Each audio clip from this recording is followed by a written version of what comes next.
morning, Shem Stars. How are you all? I hope you all are fine and fit. Let's start today's lesson.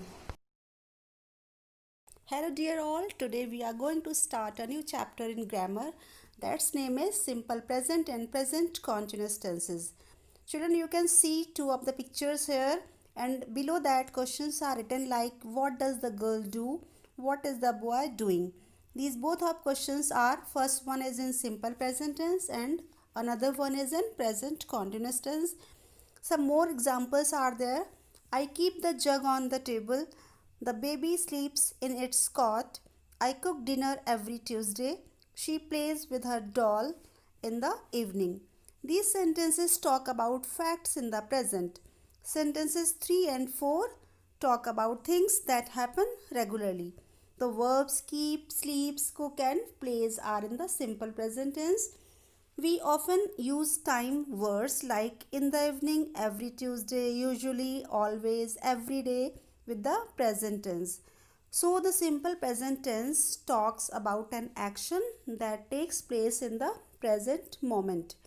We often add s or es to the base form of the verb to form the simple present tense. We use the simple present tense to form questions. We also use it to form negative sentences by adding do not, does not before the verb.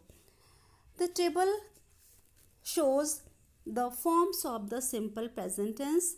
It also shows how the simple present tense can be written in negative sentences and questions. Like in first table, first column, simple present tense, simple sentences are there, statement form is there. In another column, that is negative sentences, and in the last column these are questions, interrogative sentences. So when we change simple statement into negative, we have to use helping verbs do and does, do not, does not. In the same way, while framing questions, we have to use do and does in the beginning of the sentences to frame questions. Now this is covered in detail in the chapter kinds of sentences. So some more sentences are here like I am cooking, she is playing with the dolls, they are going for a film, he is climbing the stairs. These sentences talk about actions that are happening now.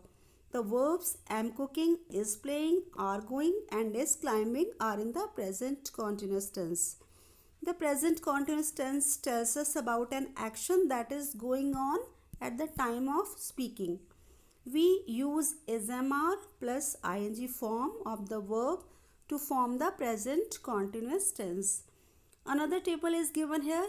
This shows the forms of the present continuous tense and how the tense is used in negative sentences and questions. In the first column, present continuous, simple sentences, statement form is there. In these sentences, we have written ismr and ing form. In negative, we have only simply put not after ismr. And in interrogative, we have started sentences with helping verbs ismr. So these are the three types of sentences using present continuous tense. Children, these are some of the exercises. On the basis of these rules, you can try out to solve on your own. If you have any doubt, I can just help you in changing the sentences or in trying all the things. So that's it for today. If you have any problem, you can discuss your queries in our Zoom session. Till then, take care. Bye bye. Thank you, Shem Stars. That's all for today. You can drop your queries on Google Classroom